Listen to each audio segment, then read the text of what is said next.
Michael Beasley with the Bucks last season. Getty Images Former Timberwolves general manager David Kahn will vouch for two things regarding Michael Beasley. He will light up the garden as an incredibly gifted natural scorer, and Knicks assistant coach Kurt Rambis is a huge fan. Beasley is in Tarrytown, reporting for Knicks voluntary workouts ahead of training camp, which opens Monday. Potentially serving as Carmelo Anthony's eventual replacement, Beasley signed a one-year deal for the $2.1 million veteran's minimum last month.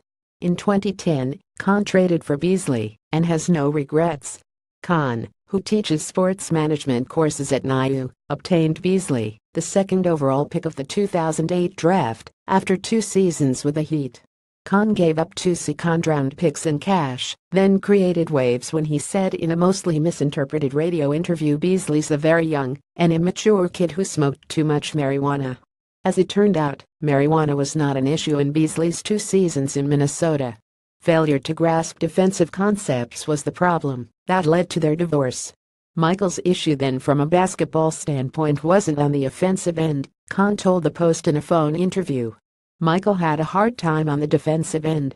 I think that wasn't so much about Michael as the fact most of his basketball training was in the AAU system, then a brief time in college. My sense at the time was he didn't play as much in Miami as he had hoped because of the challenges he faced defensively. Offensively, he's an incredibly gifted natural scorer. There isn't any part of his game offensively he can't do: shoot with range, drive, finish. He's really smooth. Rambis, Jeff Hornacek's top assistant, had Beasley 1 season as Timberwolves head coach. Beasley told the Post recently Rambis initiated the Knicks bid, phoning him to gauge his interest in New York. When they were together in Minnesota, Rambis couldn't get Beasley to play defense. It wasn't necessarily in defense, Kahn said. So much of the NBA is defensive scheme, knowing where the ball is on the court, how a team plays its pick and roll. It's not as simple as it looks, and for Michael, it was the only hard part of the game. I don't know the strides Beasley's made since, but back then that was it.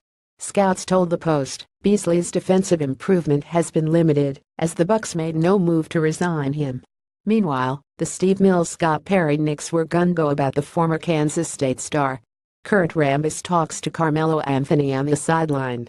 Getty Images: if he's being brought in to provide some offense, if and when Carmelo leaves, you'll have that quality, because he can definitely do that, Kahn said. He can score. Kurt wanted the Minnesota deal badly. We needed scoring.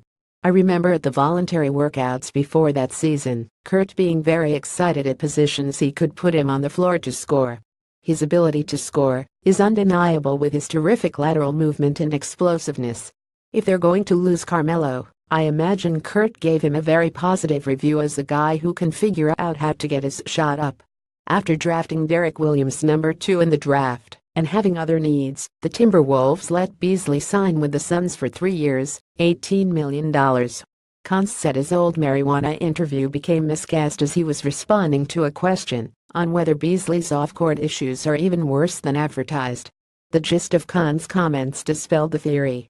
We had other needs to allocate our resources, Kahn said on why he didn't resign him. It wasn't thank God Michael is leaving. He's a sweet guy with a big heart. His teammates like him.